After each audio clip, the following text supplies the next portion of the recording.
Disclaimer: this show is not for the faint of heart or the easily offended.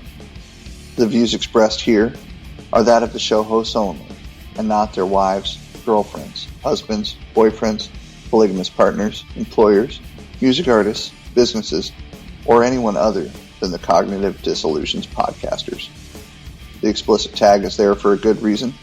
Please proceed with caution. Every one of us will have to decide whether or not we want to keep this great republic or whether we're willing to sacrifice it and surrender it to tyranny.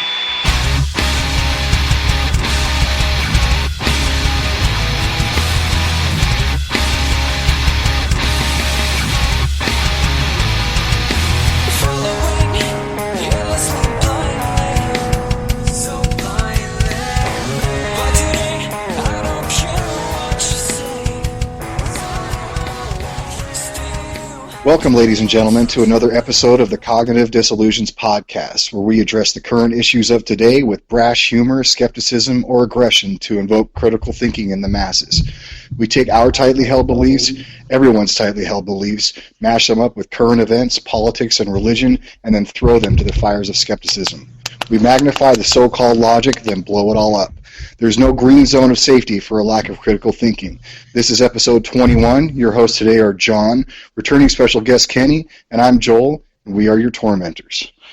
What'd you guys think? I did Al's job. You did. Flawless. Flawless. I love it. How are you guys doing tonight? Excellent. John? Just wanted to give you your own. Well, you know, I'm the new guest host, and so I have my place in the food chain.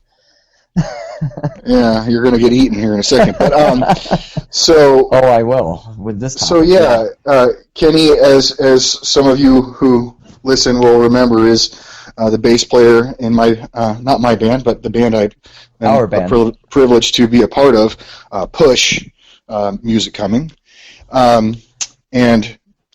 So one thing I do want to get on the record here, Al can't be with us for this episode. He is or has started a new position and is doing training, so he's unavailable right now. But we're very happy for him and proud of him for pushing through some tough times, and it looks like he's gonna bounce back just fine.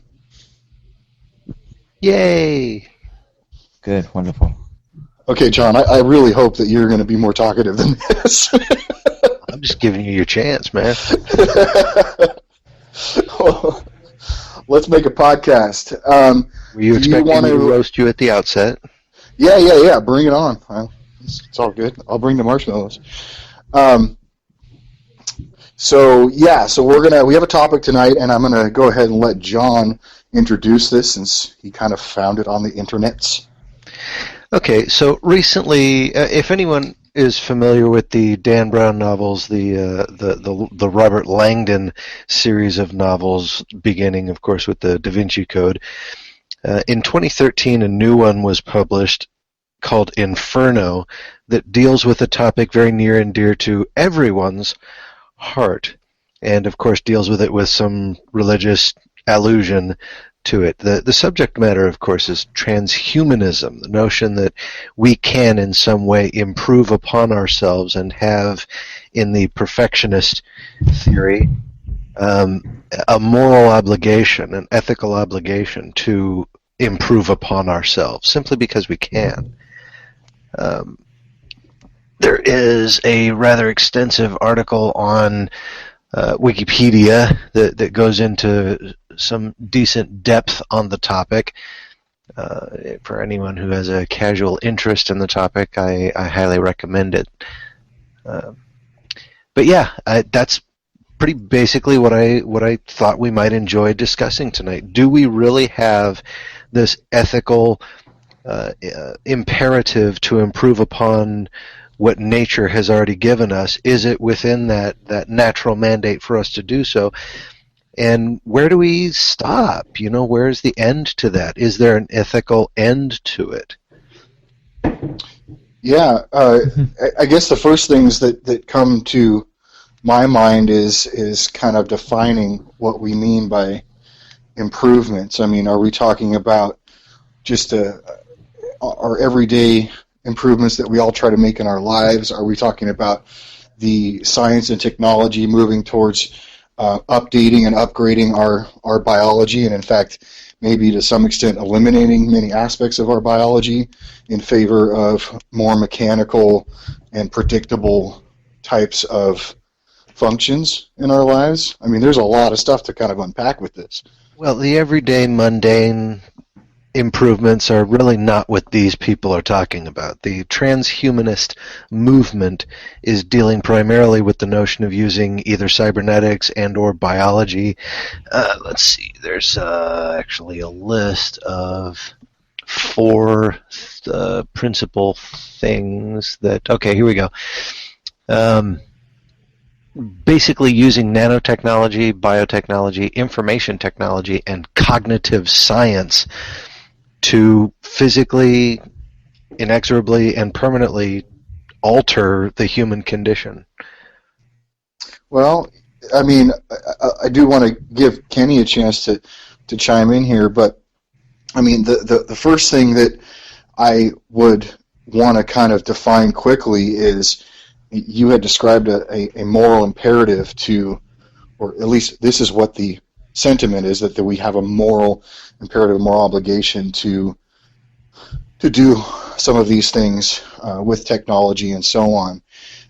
So, I mean, we kind of have to, just for conversational sake, define what morality is and what scale we're basing this on. And it's well documented, the scale that I use, which is pretty straightforward and relatively Harris-esque. It's pretty close to the same one that I'm using. Yeah, it's, you know, in short, Sam Harris laid it out in The Moral Landscape, and you know, I think basing it on a continuum of well-being of sentient beings, you know, the worst place, the most immoral possible existence that we could find ourselves is with every sentient human being that exists suffering as much as it can, and of course anything north of that is more moral. So now it's of course a three-dimensional landscape, that which, as he describes in his book, there's multiple peaks, there's things that are completely sometimes antithetical to each other, but within this context can be as moral. So, you know, it's an interesting thing. Most philosophers in this topic fall back on either the secular or the religious notions. However, these notions do converge in another place, and that's in Greece, some 300 BC-ish.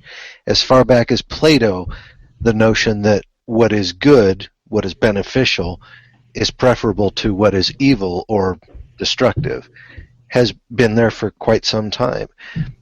Defining, of course, what is good and what is evil, since those things can be, and very rightfully should be, considered very subjective, is really another topic. In this particular case, yeah.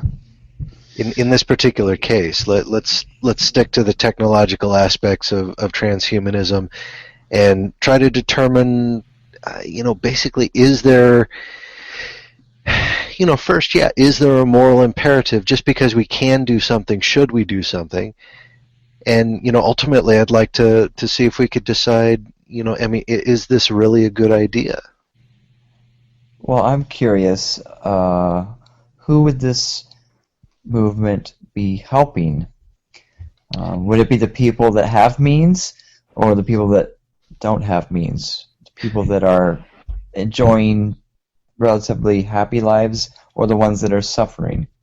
And should we do it that way, or should we try to bring everybody up first before we start enhancing the human species? You would have to define what bringing people up means. Most of the transhumanist philosophers that I've noticed, based on this article alone, are very interested in egalitarianism and basically making this stuff available to everybody. A good example of a transhumanist type of technology that we're working on right now is a cure for cancer. let's face it, cancer is where a cell mutates in a particular fashion that is not beneficial to the human body. And then, of course, it spreads. That spreading aspect of it is what makes it a disease. So trying to find a cure for cancer is kind of like trying to find a cure for evolution. And in that particular respect, that's actually the best example that I can find for how to describe transhumanism. See, I've heard you make this argument before, and there's certainly a I don't know what that was. What's going on back there? There's a truck going by the house. Sorry about that. Okay.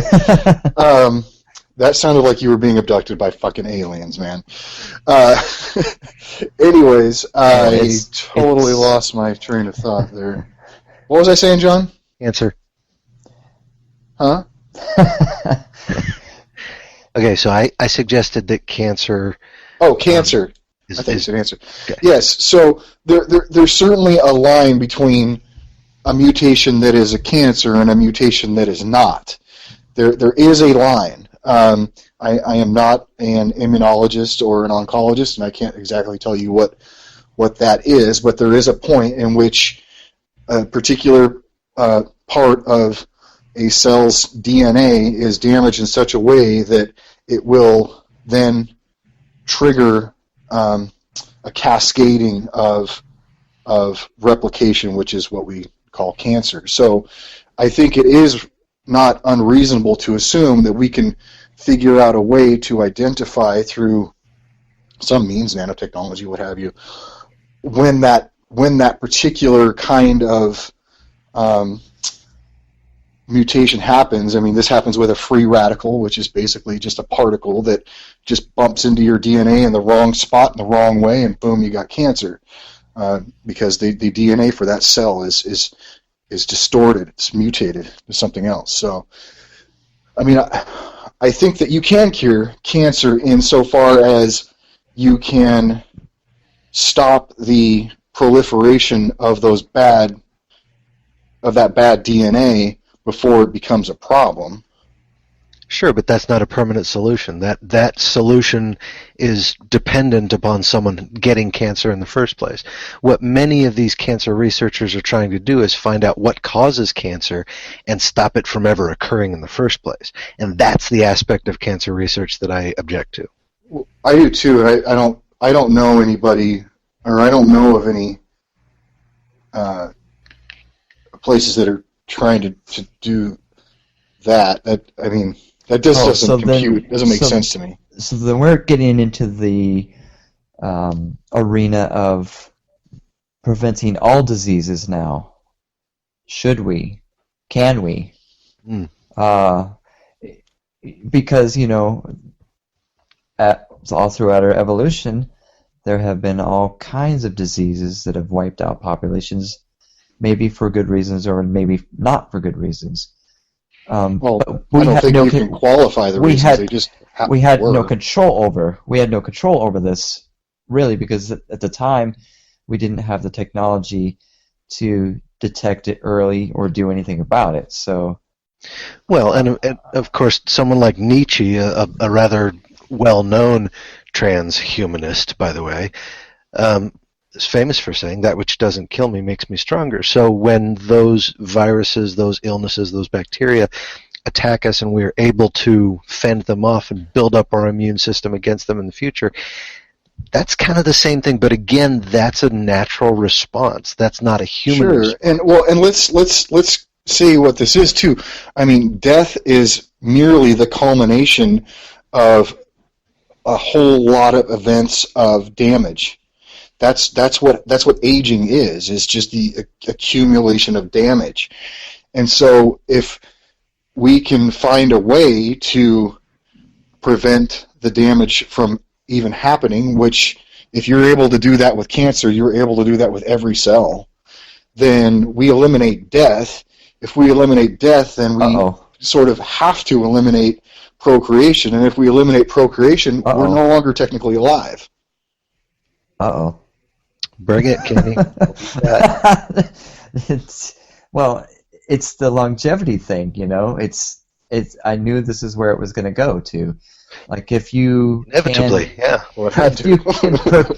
you can prevent disease or aging, well, then the population grows out of control. And then what happens? What's to control? What's to stop all of us from starving? You know. Well, again, starvation.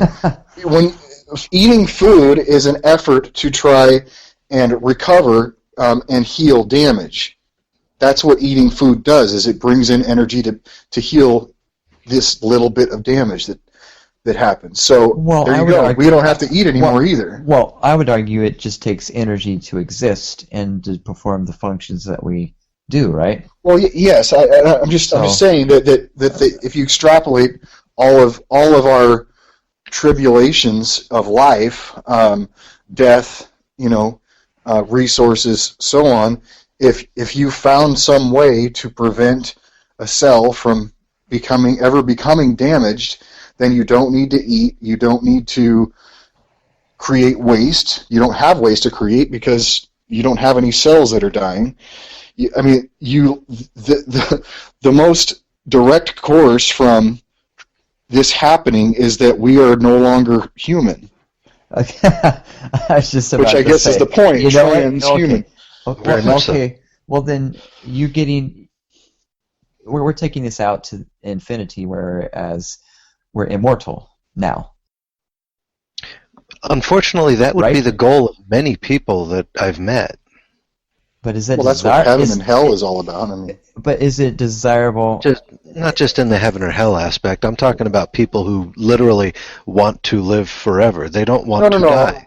I hear you. I'm just saying that is an innate thing in us, and it's something we've been trying to find a way to understand and cultivate.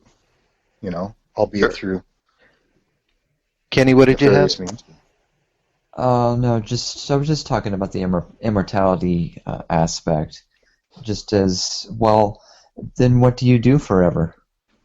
Very good question. Look for more improvement. This is what happens. I think that the moral imperative is to prevent as many of these things as we can, because I guess where I'm getting to, and maybe I'm blowing my load a little soon here, but if you eliminate all of the aspects of what it is to be human, then then we're at a point then where we can't even fathom what that kind of existence would be. So I don't know how we can call it a moral act. Well, again, looking at the aspect of good versus evil, some of the technologies that are being suggested as aspects of this transhumanist movement are, for example, 3D bioprinting, where you can use a printer to basically take the most basic components of cells, in most cases hydrocarbons and other complex molecules, and arrange them in such a fashion that they directly imitate cells and can actually function as cells, although they're not technically alive. They didn't come from another cell. You manufactured them, but they will still operate in that fashion. For example, a nanoorganism can be constructed in this way. And you can actually build an ear in this way. Yeah, so it sounds like I've just projected too far ahead, and maybe we could actually have somewhat of a conversation if I just go back a few millennia. Well, you're right to do so, and you're not talking about millennia.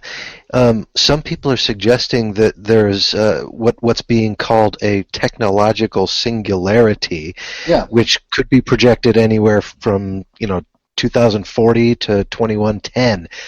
But what this singularity is basically a point at which the technology merges with the human, and we begin to become more intelligent, or some other organism, say an AI, for example, may become so intelligent that it is as far beyond humanity as humanity is beyond, the great apes that we know of today.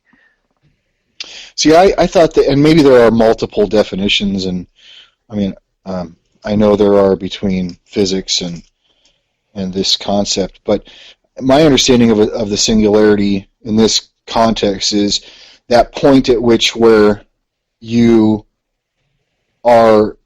can't tell if a person is machine or biologics. Like it's at that point where you reach that threshold where anything more would be more machine than man. I'll buy that. In fact, we can go there if you want. Again, I'm proceeding on this topic basically from this Wikipedia page, just so that our listeners can follow along if they want to. And we'll put the link in the bottom of the video here if you guys want to check it out. No, by all means, let's go there. How, when it comes down to it, at this point, just in the last 20 years, we've gone from a point where medical science had a hook to replace a human limb. We didn't even have them little gitchy grabber things until the 1980s, and now today. Gitchy grabber, is that a technical term? Sure, that thing. You offended somebody. I'm just saying. Certain I did. That happened. But the yes, it did.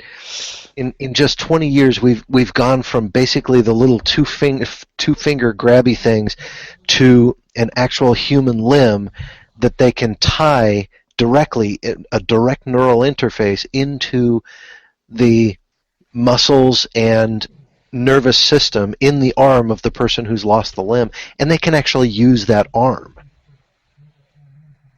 Could you imagine like having a hook and doing a clam dip? That would Clam dip! That would suck. God. No, seriously, if we can do that in 20 years, or let's just say we did it in 50 years, let's give some credit to the people back in the 50s if you want. How much further are we going to be in another 50 years? Well, all I know is I was supposed to have a hoverboard and a flying car, and I don't fucking have either of those, so... That's right. Back Did you to go the to the future. store and buy one? Doggone it. What'd you say, John? Did you go to the store and buy one? A hoverboard or a flying car? Those things do exist. They're just extraordinarily expensive and unwieldy, and they don't look the same as the movie. Yeah, well, they don't behave the same either, so...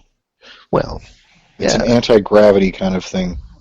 So is maybe propulsion. Is it not so much that the technology doesn't exist? Is it more that maybe you had this subjective view of the technology that I just want what I want when I want it. I don't know what to say. I'm disappointed. As well you should be. The future sucks. We've made some advancements. Yeah, computer, all that stuff, internet. But god damn it. Anyways, yeah, so clam dips, go. Joel wants his toys. Joel wants his toys. He wants his clam dip apparently too. So here's the secondary question to all of this. Some would call it the primary question. So there are a lot of people that are trying to do this stuff for ethical reasons. They want to cure cancer. They want to make they want to help people to live longer, have better lives. Basically, that there are those people who are wanting to improve upon humanity in order to make people more healthy, more happy, more pleased. And then there are those people who are looking at improving upon humanity in order to make humanity more resilient, more productive, more just better in general. And there's really, it's not even a fine line, there's a huge gap between those two. Because when you're talking about improving on people so that they're happier, there is that element of personal determination left over. But when you're talking about improving upon people in order to make them more resilient or more powerful, that element of free will is suddenly gone, and you've got a planet full of super soldiers. Yeah, I mean, I totally see that dichotomy too. The one thing that, and Kenny had mentioned this, is there are so many external forces that can, with just a will to do it, a collective will to do it, would improve our overall level of well-being without any technological advancement. And we're unable to do that because of the selfish way in which most of us live our lives on one level or another, whether you want to admit it or not. If you're living in America, you are doing so at the expense of countless other people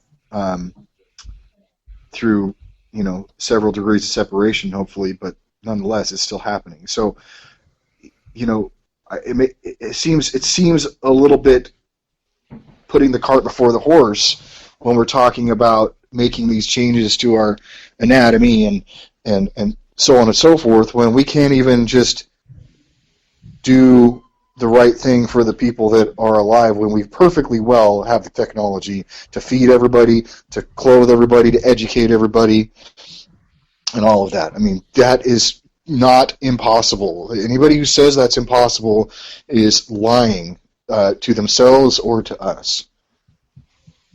Right, it's not impossible. It's just that we have to have the will to do that. To bring everybody, or I'm not going to say level everything out, because leveling the playing field sounds... You just bring up the basement. It sounds socialist, but no, so many people don't even have clean water. We're talking about stuff like that. Clean water, food, education, Do we need to define a human rights platform? Just so that it's not like we've not done that before. We have a human right in most areas of the world, a human right to not be murdered. Mm-hmm. Okay, so we've already established a paradigm under which we can build these other things. Let's add that every human should have access to clean water. That will be the basement now, that will be the ground floor that we do not go below as a species. And then go from there, It sounds like the direction that we're going is kind of something along the lines of that there really isn't a moral imperative to seek human perfection as much as there is a moral imperative to seek human morality or ethics, as the case may be. I think in this particular case, those are, synonyms, but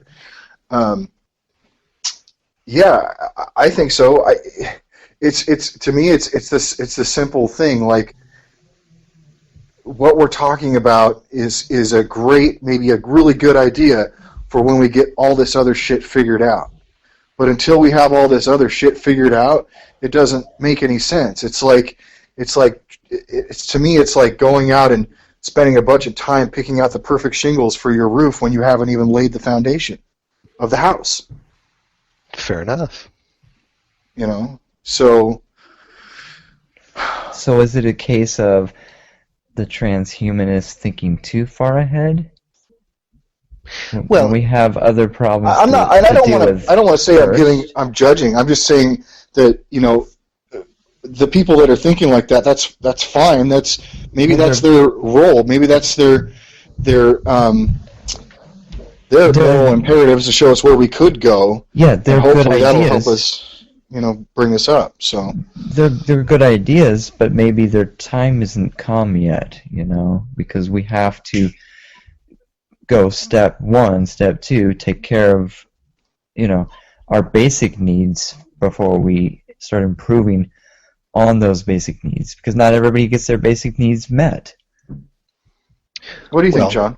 What if you could engineer humanity to not need those basic needs? Again, going back to one of our most basic, one of our earliest concepts in this podcast.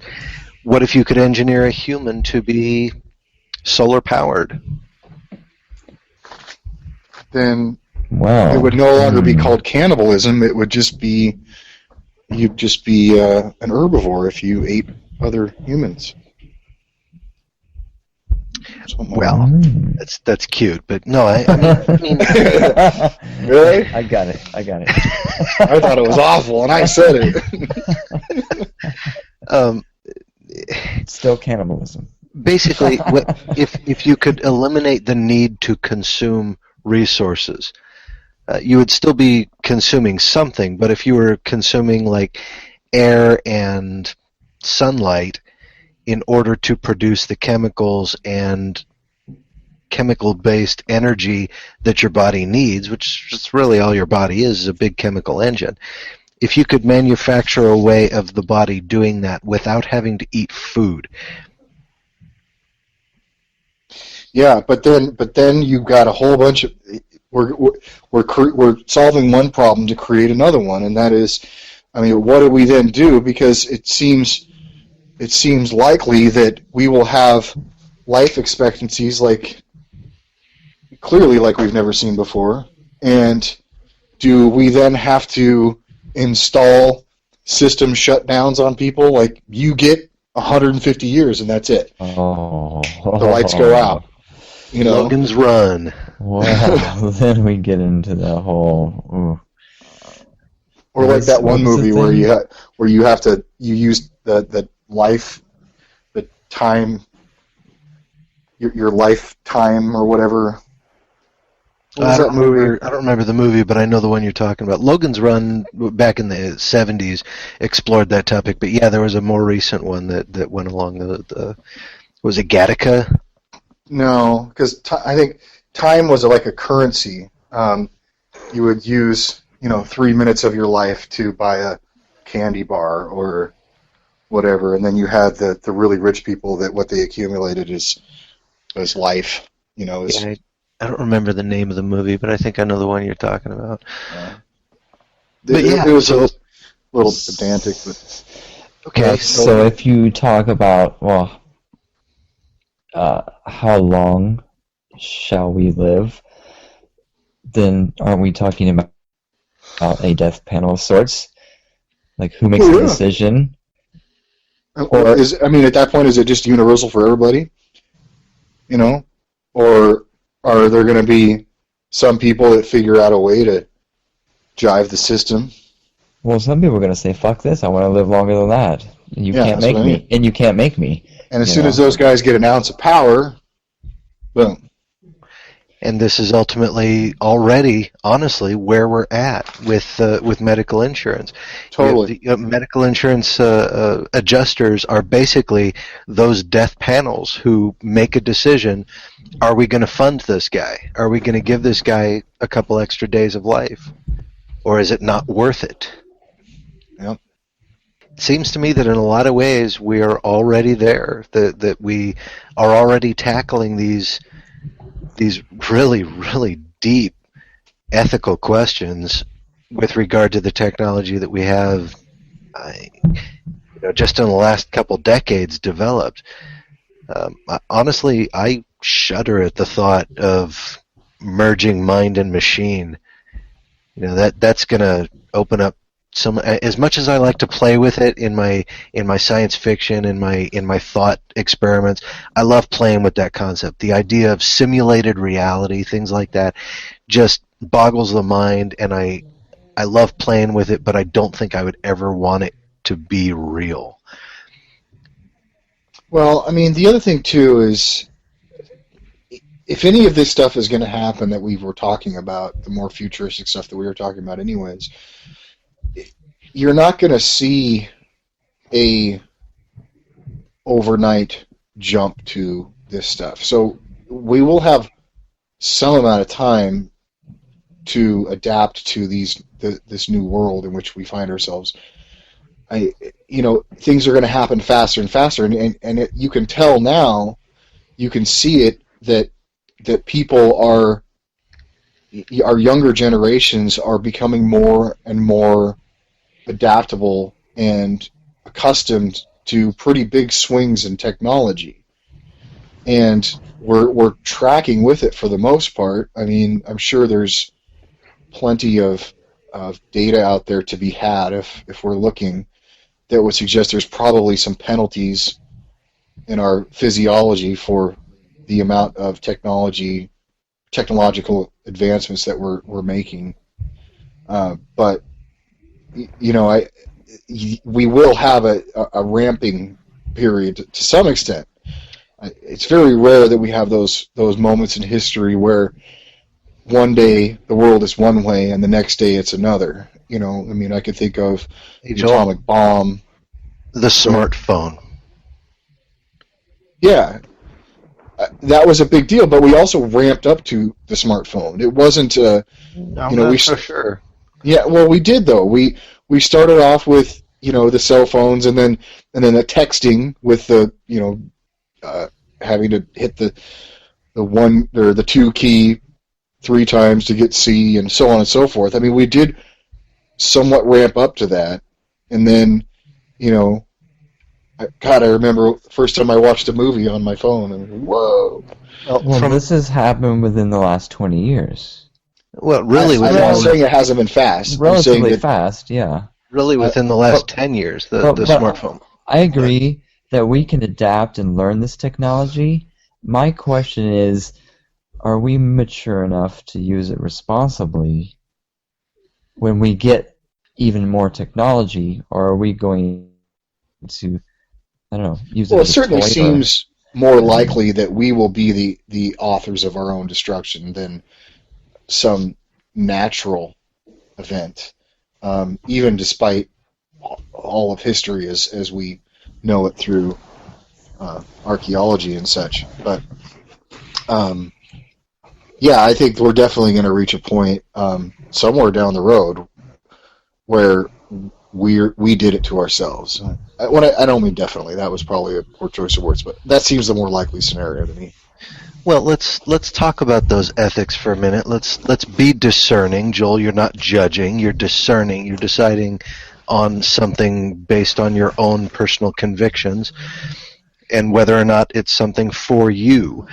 Let's talk about the smartphone. Do you guys think that people are using smartphones in a responsible fashion? Here we have, for the first time in human history, we have just about every human being in a given society. Let's just look at America, for example.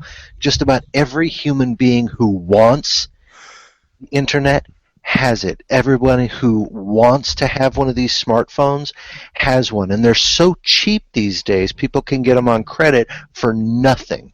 Eventually they'll have to pay for it, but people don't think that way. They actually get the technology without paying for it. Yeah. Do you think that we're using smartphones responsibly? It's hard to make an equivocal statement on that, but I think that there are. Man, it's really hard now that I. Okay, so is it making our lives better? In some ways, yes. In some ways, no. I mean, it's not a binary question. Yeah, it's allowing us to be in touch with more information. It's allowing us to communicate farther distances with more people at the same time, and it's allowing us to do what we're doing right now. So there are some very positive things to this technology. But how many interactions does it prevent, too? Close up, personal, the way we were, created, not created. Ooh, I was going to get myself in trouble there. The way we evolved it is no longer applicable in a social setting, which is a huge part of what's being human. Interesting. So this is a transhumanist characteristic totally of technology influencing the way we interact with each other. Mm-hmm. We just never We've definitely seen it. We haven't thought of it like that, but that's what it is. We've definitely seen examples of what it could be. Well, the flip side to that, again, focusing on the smartphone, again, here you've got every person who wants it having access to the internet. The internet is basically a huge encyclopedia of just about all the knowledge, all of human knowledge on this thing that's out there in cyberspace, which, it's stored on people's computers. Anyway, long story short, everybody who wants it has access to the sum total of human knowledge that is on the internet. But what do we use it for? We use it for Facebook. We use it for cat memes. We use it for YouTube. We use it to watch reruns of I Love Lucy. Come on. Do we use it to look up things like transhumanism? I did, but that's not. And I'm usually shamed for it. I don't know. I wouldn't say shamed, but a lot of people that I interact with find it eccentric that I am curious and will look up obscure things and Absolutely. want to understand, like, so, yeah, I mean, So then, don't get me wrong, I'll look are it up, we? I'll use my smartphone for some fucking bullshit, too, don't get me wrong. Well, don't we all? I'm sorry, we all have. I mean, it's so easy to get, though, And every once in a while, So- dude just wants to see a tit. Well, again, or just something happens. stupid. That's not bullshit, though. That's not bullshit. I'm glad you're not saying that tits are stupid, because that would have No, that's pissed me off. entertainment, and that's very important too. And I'm not necessarily talking about distraction. I'm talking about people being Stupid. de-stressed. People decompressing Yeah. from the things Yeah. that are stressing them out, and that's healthy too. So But see, I think the phone doesn't actually. I think the phone gives you the illusion that that's what's happening. But yes, if you go out in the middle of a forest and just walk around, you're going to become. That's probably the most de-stressing way to do something. Assuming you don't have a bear chasing you or something. But I mean, you get your feet on the ground, you just exist. I mean, that's what it's all about. All this other stuff is just bullshit, and we're sold it. I mean, this is what we're sold, and we buy it, and I do.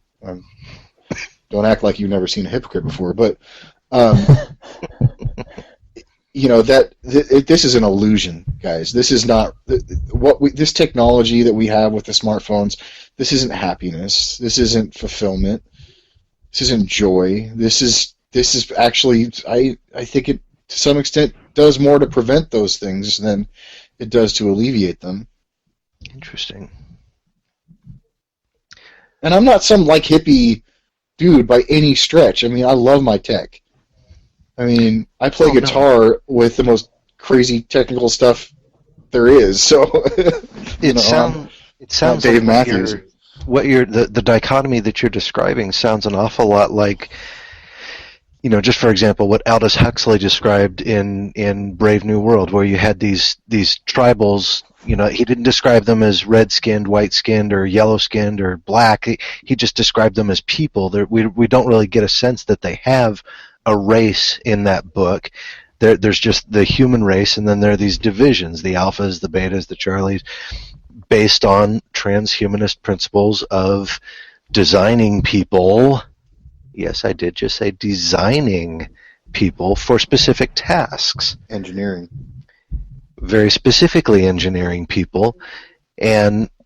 But these tribals, these people who live outside of society, the people who have their feet planted on the earth and who walk in the forest, they're the people who, in the end, at the end of the book, the tribal is the guy who sees things the clearest. I think that's the dichotomy that you're describing, that we can pursue these transhumanist goals of curing cancer, of improving upon the mind and improving upon the body. We can do these things, but in the end, it sounds like really we're not going to understand what those changes mean unless we refer ourselves back to our roots. Yeah, well, I mean, it's like anything. If we couldn't have joy without pain, we couldn't have love without longing. I mean, it's only through the juxtaposition of two things that you can ever have an appreciation for one or the other. So you can't really. So what you're saying, Joel, is you really don't know what it feels like to be healthy unless you've been sick. Yes. Okay. At least, well, I should say appreciate it anyways. I mean, you certainly will know what it feels like to be healthy if you're healthy, but I can't, that untangible or intangible sense of that this is good only comes from knowing what the alternative is. And really, perhaps as a society, at least here in America, we're already kind of experiencing some of that backlash in the notion that we've got all this technology and yet we can't clean the water in Flint, Michigan. You know, we've got all this It's great not about technology. can't. It's not even about can't.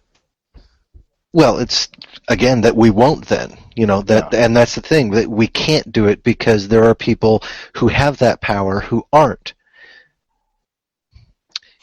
You know, we've got, you know, and ultimately is that really the only thing that is going to stop us? That human initiative, that human ability to look at somebody else and say, you know what, looks like you're having a hard time.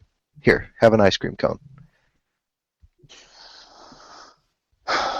Well, yeah, I mean, when I think that when you have a society that is as divided as ours is through economics, what you're seeing is the result of what I was just talking about. You're seeing multiple generations of families that have grown up without need or want, and they've completely lost any ability to be empathy or to have empathy. They're essentially functional sociopaths because they just don't understand. They might see things on TV, but they can't relate to those things. They see people swimming for their lives during Katrina.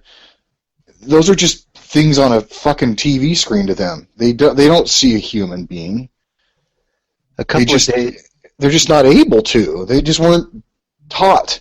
They didn't see it. They don't know. Well, a couple of days ago. It's Go ahead, so Ken. far out of their. It's so far out of their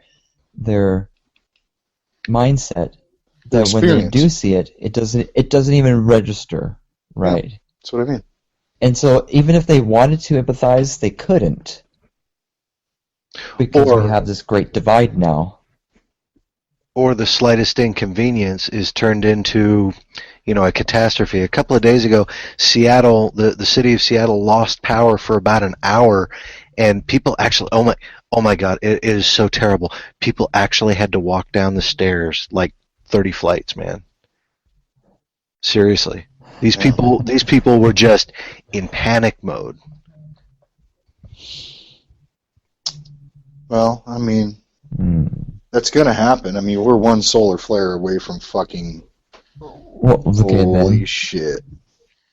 Then why are we so conditioned to be totally reliant on technology? Well, not everybody is. Most of us are. And this is kind of where I was hoping this conversation would end up, and we're just about there. The you know, in the transhumanist perspective, the reliance on technology looks beautiful. It looks wonderful. A life without need, a life without illness. But at the same time, once you become dependent on that technology, what happens when it's gone? What happens when it's taken from you in some fashion? You know, what happens if you lose a certain portion of it? The idiocracy concept comes into play. What happens when you forget something? There's been plenty of things that we've forgotten, and there have been plenty of societies that have functioned perfectly well without some of the most basic technologies. For example, the wheel. The Incan civilization, the Mesoamerican civilizations grew into empires, grew into fully functional societies without the industrial use of the wheel. The only archaeological examples of wheels that we have found anywhere in ancient Mesoamerica is in toys. There's no archaeological evidence to suggest they ever had carts. Idiots. I mean, if you're making it on a toy, project a little. I mean, you can map the entire fucking galaxy, but you can't go from a toy to a cart. God damn it. Maybe they didn't need it. Hey, No, that's what I'm saying. They didn't need it. So I'm not saying that they forgot the wheel. I'm saying that they obviously knew that this thing existed, but they hadn't projected it into a cart or a chariot like the Egyptians and the Babylonians did. Instead, they project. You know, it stayed a novelty for those civilizations. They had plenty of manpower. They didn't need and woman power. They didn't need costs energy-saving devices like the wheel in order to get done what they wanted to get done.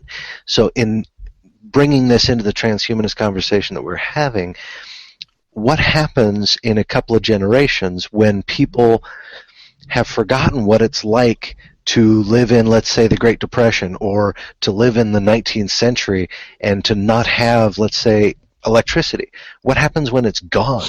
People panic because for 2 generations, my grandparents had electricity. I don't know what it's like to live without electricity. I would be lost without it. From a transhumanist perspective, that is a catastrophe. That is the most devastating. And you're making really good points, and unfortunately, the only thing that's coming into my head is that clearly I need to vote for Trump. That's dangerous. I know. It's terrifying because really what you're saying is electricity is like kind of like Bernie Sanders. You know, Bernie's going to be our electricity, but then when he's gone, we're all screwed, man. My biggest fear is the dependence upon this technology. That's what I mean. I'm actually talking about socialism right now, believe it or not. I actually do have a real point here. If we do go towards a more socialistic, which we are in a very socialistic society now because of what you're describing, these dependencies that we all now have. We go more and more in that direction, and when that infrastructure is gone for whatever reason that it might be, whether that be healthcare, food, water, whatever it is, then yeah, the more dependent we become on each other as in a society that everyone does their own little tiny thing, the more we fall apart when that system breaks down. So would you say then that we have 2 moral imperatives going on, both the moral imperative to figure out how to improve upon ourselves simply because we can, and also the moral imperative not to seek morality and to teach morality, that's a given, but instead to learn how to live without the technology? Well, I mean, to some extent, I think that what we don't have are redundancies. So I think maybe that's one way to get around some of this stuff is we don't really have any viable redundancies for many aspects of our lives. Yeah, we could take one road if another road is washed out, but there's a lot of things where that doesn't happen. So, I mean, redundancies is one way to reduce or mitigate the damage of losing one system as much as we can, but ultimately, I almost feel like you'd want to see a leper colony of just people that you're not allowed to have technology because if we all fucking die, you got to procreate. It's an interesting concept. It may come down to that eventually. And again, looking at Hillary Clinton, for example, you've got people who Do I have to? Just for a minute. You have people who are grabbing onto that technology and who are grabbing onto the resources and holding onto them for dear life. In my opinion, those are the transhumanists. Those are the people who want to, pursue these things and to have and have and have. I want more. I want more life. I want more health. I want more. I want more. But then you've also got the Bernies who are stopping and taking a look around and saying, whoa, now wait a minute. What happens when we lose, X or Y or Z? Yeah, we kind of need to grab onto both. So I think you're right. I think there will always be those people who live in Gattaca and all of those and those people who are the tribals living out in in the Australian desert. There are going to be those people. The question is, who's going to determine who those people are and what happens when they meet? What happens in that brave new world when the tribal is pulled out of the forest because he's a novelty, because he lives without these things? Look at this backward guy when really he's the guy who's got the best view of what's going on. Now, how screwed up is that dystopian future? Yeah. Well, fuck, I'm depressed. S- So So does technology narrow our sight? I need marijuana and some cheesecake, like I think stat. that's kind of the direction that we're going. Yeah. The technology is narrowing us, is making us less human, and is narrowing our view of both ourselves and our universe. So think then that's- their whole point of ascending above humanity is destroyed Is by the thing. self-defeating. Yeah, by the thing that they thought it would do. It's destroying it. Well, and I think to some extent nature will prevent some of this. I think that Whoa. if Wait we a don't minute. just go ahead. Nature will prevent? Are you Yeah. I think that I mean statistically, every few hundred years we have significant solar flare. Every few hundred years we have, or few thousand years we have a rather significant meteor strike, climate change, which the man-made version, natural stuff. We're living in this. Believe it or not, we're living in this incredibly peaceful time in human history. The long summer. Exactly. Ooh. And the what's the winter? There's another topic this summer. Winter is coming. No spoilers because I'm not going to watch this season of Game of Thrones because the book isn't out yet. But winter is coming. Whether we do it to ourselves, that's kind of irrelevant because nature will do it. It will. So then can we use technology to help fend it off or abate the damage? Maybe. Perhaps. But what I'm saying is the one thing that we don't have that nature has in abundance is time. And, wow. And I hate the concept or this saying because if you turn on History Channel and just about every show will use this line, but I'm going to say it anyways, but just because I hate myself or something, but it's not a matter of if, it's a matter of when. Nice. Yeah. Every time I see that, I want to bash my head against the wall. But so yeah, I mean, it's law of averages, man. Wow. Can we find a way to end this on a positive note? All of a sudden, like, not curing AIDS sounds like a good idea. Or cancer. Yeah. Or leprosy.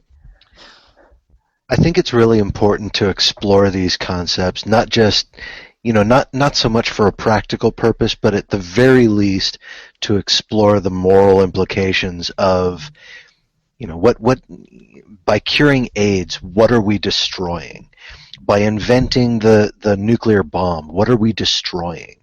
Some people don't ask these questions. Some scientists ask themselves, can I do it? They don't ask, should I do it? And it's a very important question. I've talked about It's the is or not a lot from him. So. Formula, So, yeah, the correct answer to any of those things is I don't know, no matter who you are or what you're doing. You have to take your best guess. But if you claim some,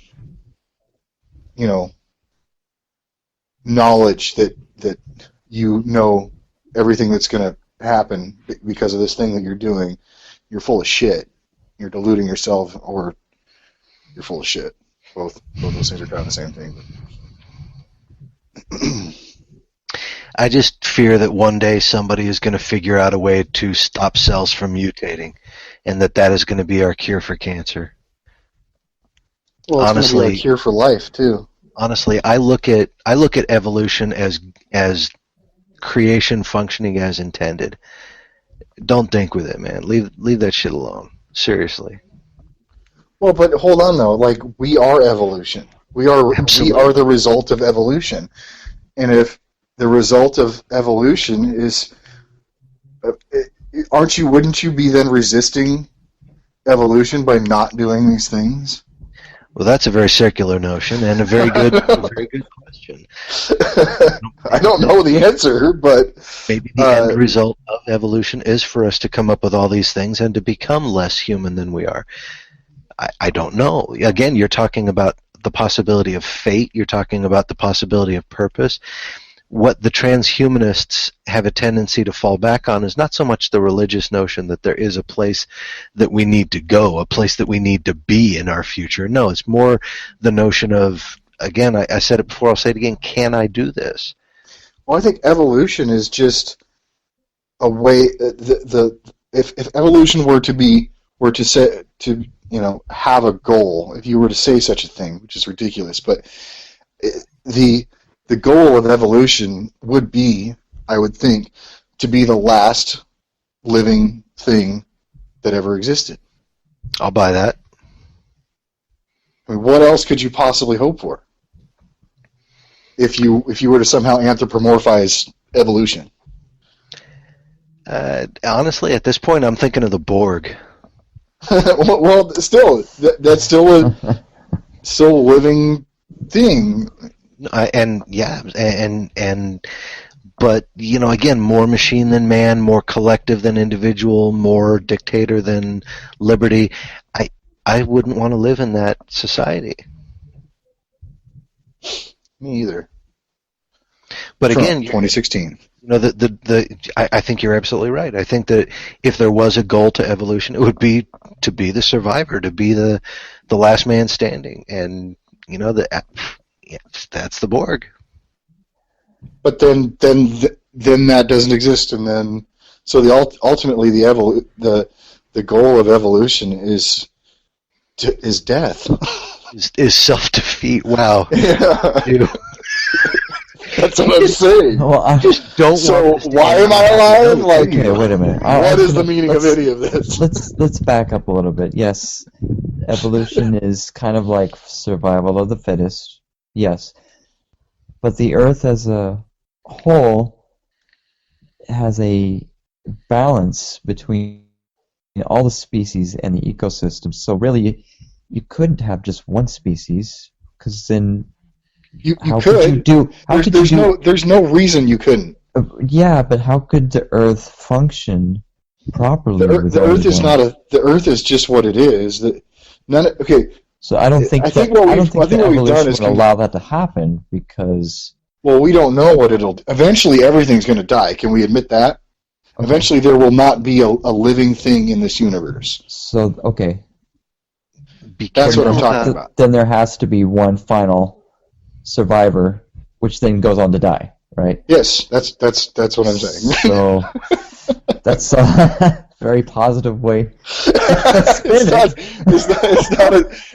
I'm not qualifying it. I'm just making a statement.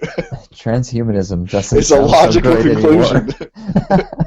Resistance is futile. So then, okay, I got another question. Maybe the last question: is transhumanism accelerating our trajectory towards that goal?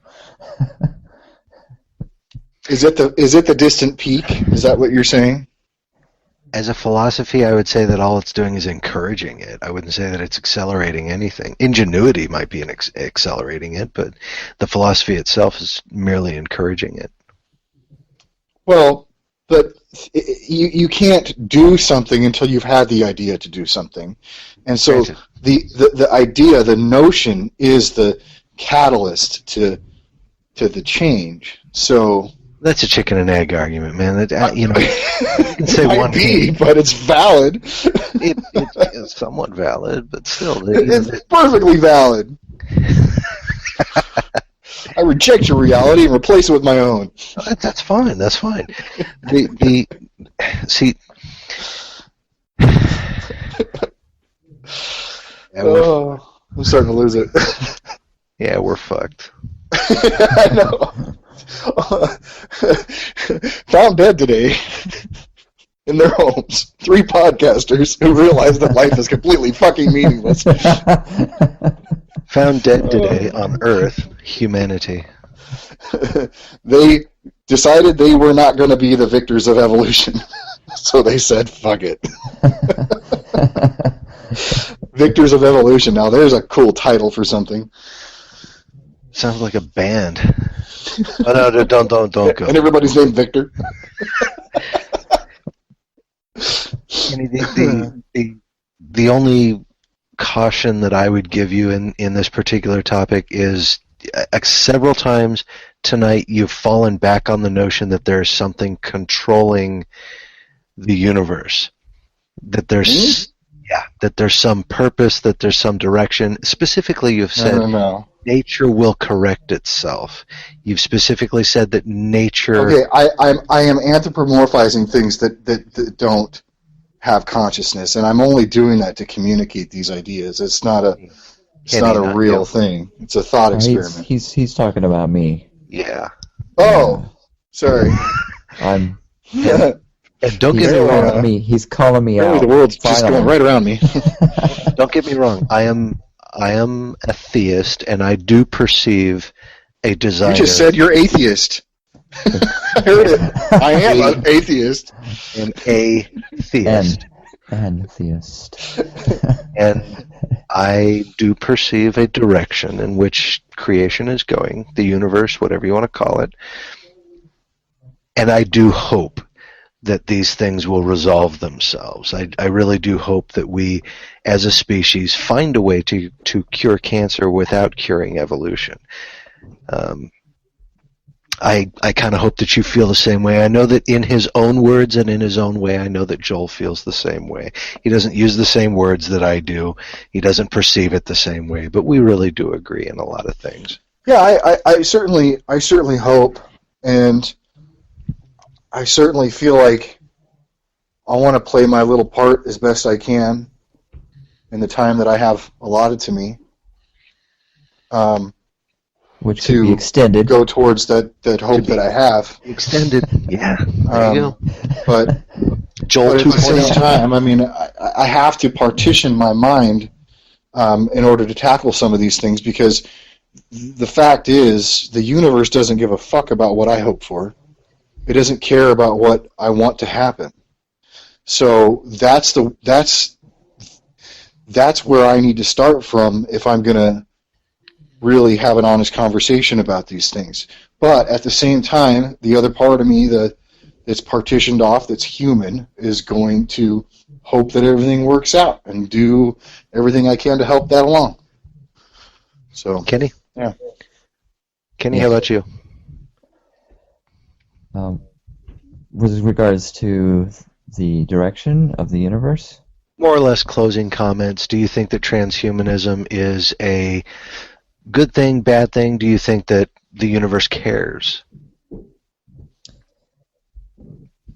Well, so this is kind of a big picture view that I see of the universe, because everything, we're all a part of the universe, so everyone's thoughts and feelings on the matters kind of influences everything else, kind of like the butterfly effect.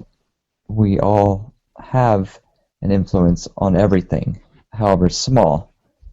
So, I don't know, there is, well, we do, Did he run out of gas? I completely lost where I was going. I started somewhere and then I lost it. It's easy to get lost in this topic. I know.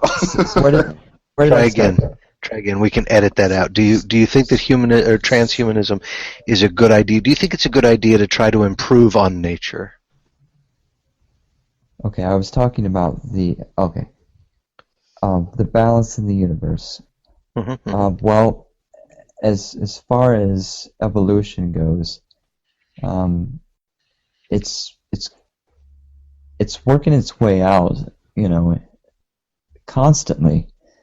So whether we take one step or another, there should be a balancing effect. So if we step too far over the line, well, then we had talked about this before, maybe the climate changes, or a rash of a different disease comes that we can't guard against. to set things kind of in balance, say if our lives become too long, and then the whole place becomes too crowded, and then there's the arguments about what is too crowded. But I think there will be some kind of balance achieved overall, even if we don't mean it. If it's not conscious, I think that it will still happen, just to keep things going on a trajectory wherever we're going. I guess of course, what's going to happen is going to happen. Where's the balance? I mean, is it balanced by whose definition? I mean, I guess this feels like a distinction without a difference to. I mean, I don't know. I guess I don't get it. Well, there's night and day. There's high energy, low energy. There's positive, minus. I don't mean in an analogous way, some like kind of a natural balance in the universe. I think, Joel, what does that have to do with consciousness? I think, Joel, the answer to your question is the winners will make that determination. Well, yeah, that's for certain. For example, in the topic of feeding everybody, we've got all this great technology that we could feed everybody with, but we're not. The people who are being fed are going to be the ones to determine whether or not it was justified to not feed, for example, I don't know, Ethiopia. Yeah.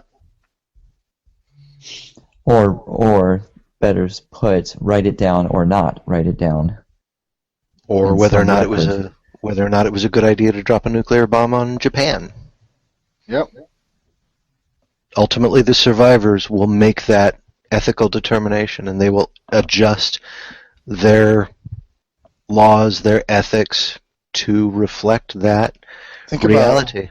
Think about how good it feels to say, of course we should have dropped the atomic bomb. It saved millions and millions of lives in extended war. Think about how good it feels to say that. At the expense think about of why that is. 500,000. Yeah. Oh, God, we are a lively fucking bunch, aren't we? Nice. Didn't really know what we're going to get into. Yeah, well, I'm going to get into the bathtub with a razor blade, so... I don't reckon. Sure. Bottle of aspirin, that'll make things go a little quicker. All right, well, so hopefully we have a few listeners still alive after this podcast, so we do need to wrap this up. It's been a pleasure being with you guys, if not invoking the best feelings inside my heart. And it has been my very deep and honored pleasure to bring you this moment of clarity. It's funny. I can see perfectly the glaring black hole of nothingness. Okay. All right, everybody, thank you for listening. We appreciate it. We'll put some links below to give you some reference to some of the shit we were talking about. Take care.